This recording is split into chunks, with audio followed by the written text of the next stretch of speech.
Hello, everyone. I think we're recording now, and this is another chapter of the green medicine conversations that I like to have with all the inspirational, inspiring practitioners in the area to discuss what green medicine really is and what we're trying to do here.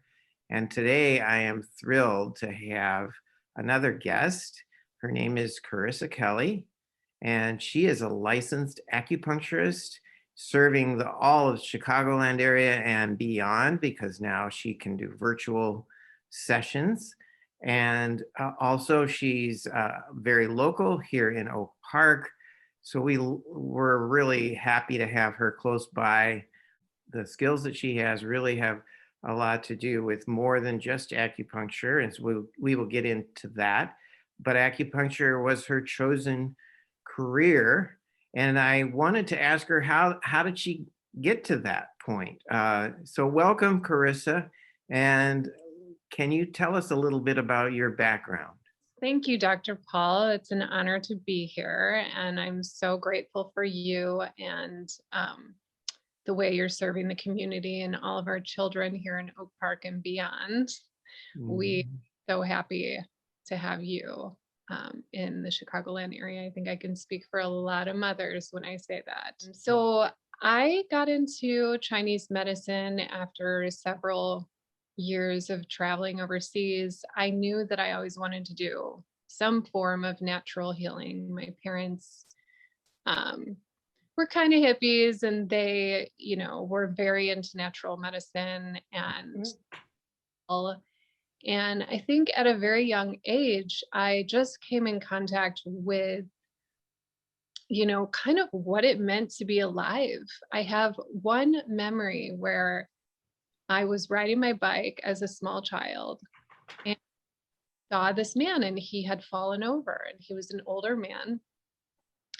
And it was on kind of a busy street. And I just noticed that nobody was stopping. And so I went over to him, and I knew that he was not feeling well, like something was going on. And that memory has stuck with me because there was some sort of pull to want to help people understand the body. Uh, I had some sort of inner knowing that if we exist on this planet, that this planet comes fully equipped with ways to heal. Mm. That the earth is abundant with its remedies, and I became very interested in that, I think because of my parents. And then that experience sort of highlighted my innate desire to help humankind in some sort of healing fashion. So then that took you to undergraduate work, and I read in your bio that you did get a bachelor's degree in nutritional science. So that must have been a stepping stone for you. Seeing how your practice right now, I know, emphasizes a lot about nutrition as part of your healing services. And then you ended up in San Francisco, I believe, right? Yes, that's true. And that's where I did my graduate level studies for Chinese medicine. And the diet, uh, it's been 20 plus years of studying food as medicine. And I've been through all kinds of iterations. I remember being in college in my undergrad, and the big fad was, fat-free dairy. That was the big fad. And so I've been all the different, the autoimmune diets and the, low carb, paleo, all of that stuff. And it was really one of the people that brought you and I together, which was Kelly Brogan, Yes. where she is the first one that introduced to me the concept that food is information.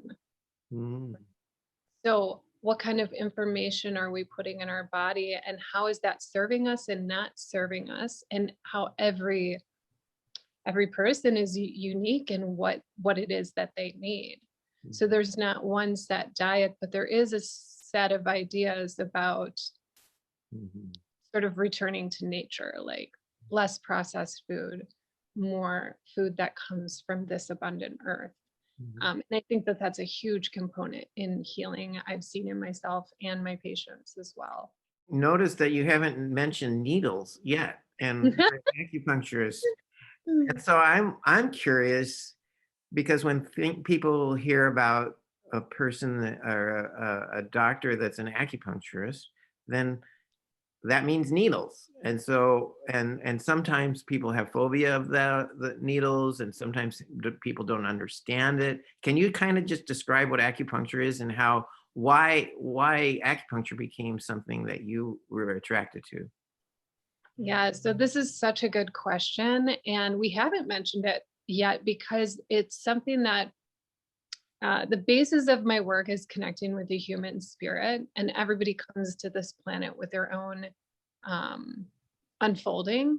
And so a lot of the work that I do is with somebody's spirit, what's being held in their energetic field. I do a lot of energy medicine where I'm connecting to the human, their soul, um, their three-dimensional struggles, like what's happening in their life, what's happening in their world. It's Mhm. really a holistic based medicine. And once we sort of uncover some of that stuff, then I'll put someone on the table. I spend a lot of time sort of extracting what is actually going on with this person, not on a surface level, but on a deeper level of what is their soul asking for. And then once we sort of unearth that, and it's really driven by them, what's going on with them, and I sort of hold the container, then I can put them on the table. And what ends up happening is that the needles create a parasympathetic effect Mhm. where a person can then embody what we just discovered, and it puts them in a very restful state, Mhm. integrate what we have just uncovered. And I find that to be a very successful way in helping people. And then, I've really thought about this concept of trying to translate what it is that I'm doing with Chinese medicine. It's not magic; it's actually science. And so, the best way that I know how to describe it at this point is, and this is a medicine that's thousands of years old. It's one of the oldest medicines on the planet, right?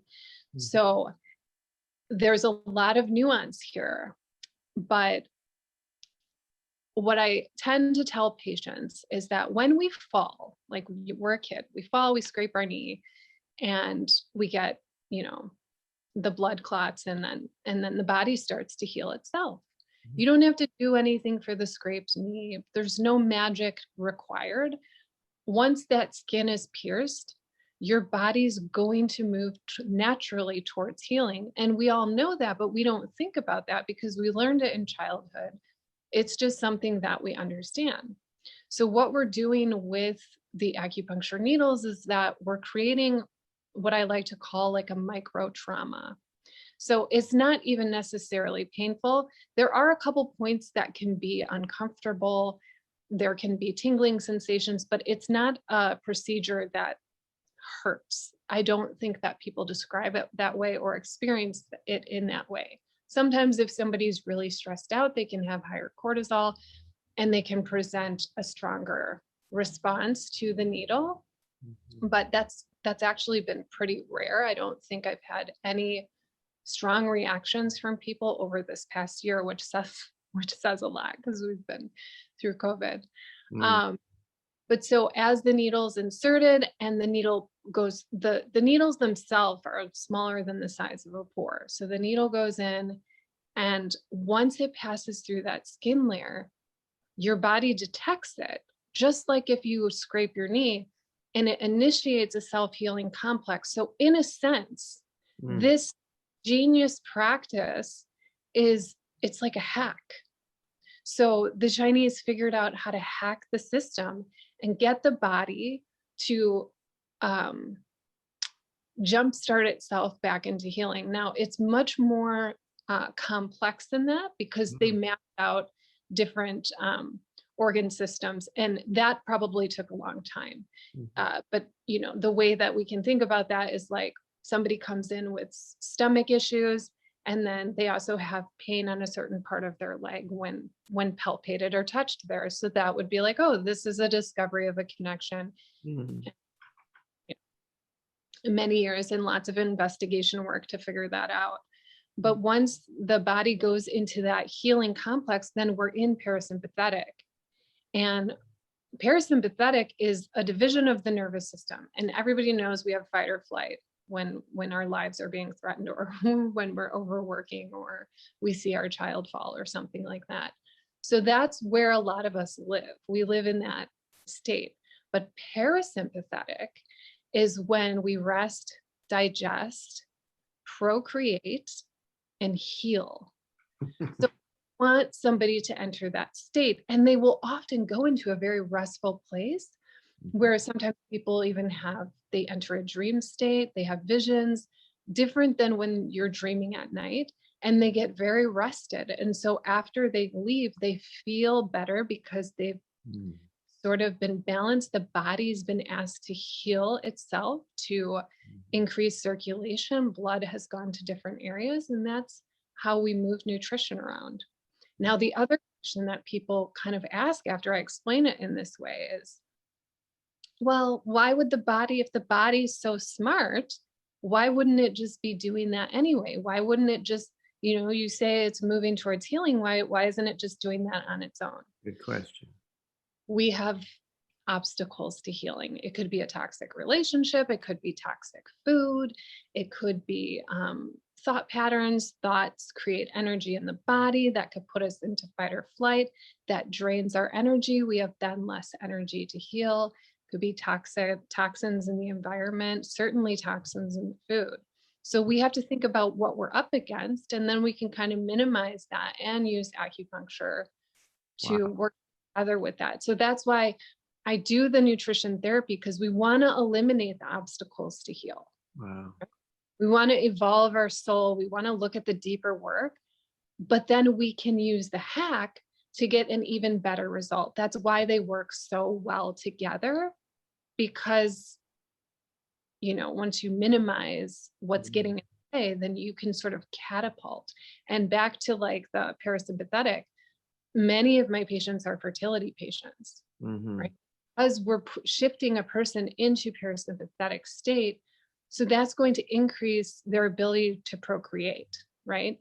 If somebody is running from a lion in the jungle and they're in fight or flight and their life is on the line, they're not going to make a baby in that situation. That's just, these are kind of common sense things that we understand, but we can explain it through science and hormone release, and why we would get such a beneficial healing response by Wow. piercing needles. It seems sort of insane. Like, okay, torture me. And it's like, no, we're just going to hack your system. You're going to feel great. I guess what I'm trying to say is when I work with patients, the thing that really makes them heal is when they start to believe, when they Yeah. start to have a belief. And I have to admit, it's taken a while for me I mean, I see all the studies about acupuncture and I've seen acupuncture done and how much it's helped people, but I've never had it explained that way where it's a Mhm. hack. And that's such a great way of presenting it in this day and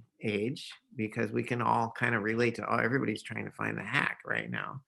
But this hack is like 10,000 years, in proof, has been proven over 10,000 years. So that's Yeah. very exciting. And thank you. And another thing that I wanted to just connect with, first of all, the word connect, when you say I want to connect with my patients, that just to me is an open invitation to any, because we all want to connect. We all Yeah. want to be, we were just talking about this before we got on. We all want to be accepted. We all want Mhm. to be known and understood. And that's to me what you're doing. You're connecting with your patients and you're understanding them and you're accepting them before you even put in the needles. And then the way you explain the needles just now, it's like, bring it on. I mean, give me some needles. Now I really want this, and I see how your patients, and I know you create a great response, healing response in people, and you make it about them more than about some sort of guru healer, things, because I think that's what we get into sometimes. We want to give it back to the patient, that empowerment and that ability for them to take on their own healing, because then that's it. That's what everybody wants. So thank you for explaining that. You described your service, some of your services. The fertility is a big one, and that's good. That's really good to know, because my patient population is right there at that age group. And as you know, fertility is I mean, that was another great insight for me as to Mhm. why people aren't getting pregnant right now. And there is a drop off in birth rates right now. I mean, from the beginning of this global pandemic. So all of this makes so much sense, and it's just so refreshing to hear that. But I just want to make sure I have all the other. You talked about nutrition, talked about fertility. What other kinds of patients do you see? Or you talked about the fight or flight response. So what other patients, what would you like in your office that you feel like you can help the most? Sure. Yes, I'd love to answer that. And I just want to circle back for a second about the fertility thing, because I think my patients love coming in here when they're trying to get pregnant. And I have a pretty good success rate with it. And I think one of the things is, like you mentioned, people want to know what's happening. So I explain to them I actually explain to them what's going on. So, for example, the doctor will say, or we know it's been said, like, go on vacation if you're trying to get pregnant, go on vacation when you're Mhm. ovulating, Yeah. right? So, I bring that into the room and I say, why do you think your doctor is saying that? And they're like, I don't know. And I'm because it's related to sympathetic, fight or flight, or parasympathetic. So they know if you're in parasympathetic that you're going to have a higher chance to get pregnant, but they don't spell it out for people to understand. So your cortisol goes down, your progesterone goes up. So sometimes people are getting pregnant and they're not holding the pregnancy and they didn't even know that they were pregnant because they're stressed out and they're not making enough progesterone for the fetus to stay in there. So So once we go over that and I show them charts and I explain to them exactly what is happening, then they more want to relax because they're like, oh, I want my progesterone to go up. And they understand why they need to relax. It's not a mystery. It's not like just a good suggestion. And the same thing goes with food. I'm not like, oh, you just need to eat healthy. I explain to them what different foods are going to do for their health, how it's going to make them feel. And then we experiment based on what their body needs, not what I think, not whatever fad is out there. It's not about eating fermented foods. I don't do fads in my practice at all. yeah, and So I mean, I think we're really on the same page there, because I want to give that information to the patient. I want to give the reasoning behind the recommendation, because a doctor, like you said, can just tell them what to do all day long, but they're not going to do it unless yeah. it's inside them and the reason behind it. Once you got that reason, then the motivation is there. So, Yeah, I'm the same way. I want to know why. And then I'm more likely to be compelled. So mhm. I want them to be compelled because they're like, "Oh, wow. Yeah, okay, I'm into that." So, so where it's not like I don't have the power, they have the power. They have the authority, self-authority. So the other thing that I treat a lot is like people with complicated traumas and also uncomplicated traumas. So if there's stress or complications where someone's having anxiety a lot or can't sleep. Can't sleep is one of my favorite things to treat because that's what happened to me after I had my son. So I became a sleep expert. And so I learned how to treat that because I went through a dark night of the soul with it where I literally couldn't sleep for days. Mm. My sleep structure had been destroyed from, nursing throughout the night.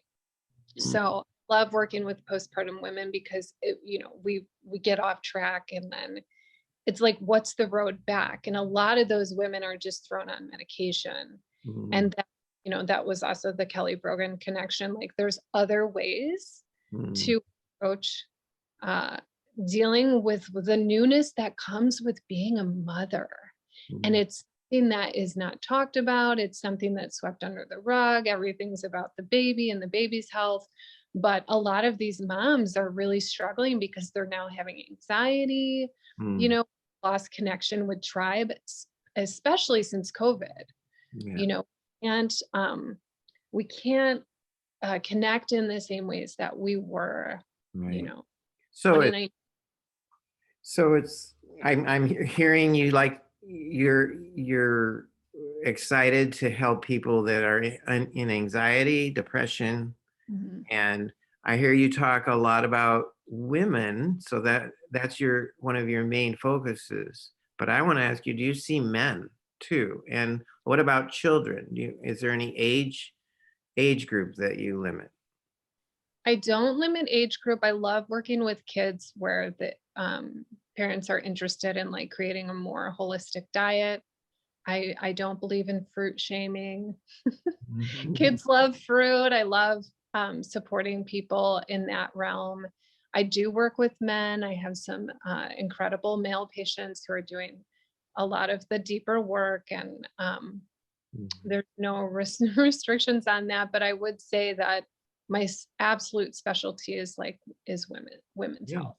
That's great. I'm a medical doctor trained in all the prescriptions that can be written and the surgeries that can be done. And even though I have that credential to offer that to my patients, I'm always looking for the non-pharmaceutical, non-surgical approach to healing because I believe that creates the long-term, health and wellness, and it goes so far beyond writing out a script for penicillin. And you've described that so clearly and so well today. Thank you so much, and thank you for illustrating what green medicine, because your services obviously don't include a pharmaceutical prescription. Although I don't have anything against the pharmaceutical prescriptions either. Right.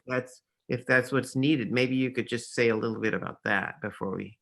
Oh yeah, I mean, I actually have a lot of patients that are on pharmaceutical medication, and um, we still work with that. When somebody is on pharmaceutical medication, they also need more support. I have nothing against pharmaceutical medication for other people's preferences. I personally don't use it, but I have. Mhm. So and even over the counter, it's not something that I would choose now, but in the past, I have been in that realm. I have a lot of compassion for Mhm. what happens there because nobody wants to be on a pill for the rest of their life. Nobody would choose it. Um, Right. Sometimes we end up in these situations, and there's absolutely no judgment there. When we are taking pharmaceutical medication, we can become even more depleted. There's certain things I can feel in the pulse. There's different organ systems that need different support. So in that situation, we would want to serve the patient more. I'm Mm. with that. And I think that, that is something that drew you and I together, Mhm. and that we aligned on that. And I'm so appreciative for all your knowledge and what you're putting out there and how you're exposing this stuff Mhm. without judgment and serving the community Mm. beautifully. Very good, Carissa. Thank you so much. I feel very inspired right now, and Me, thank you for giving us some of your time, and let's keep sharing the newness and the inspirations, because that's what keeps us going in right now. Thanks. Absolutely. Thank you so much, Dr. Paul. I'm very grateful for this call and for you. Okay. All right. We'll see you later. Bye bye.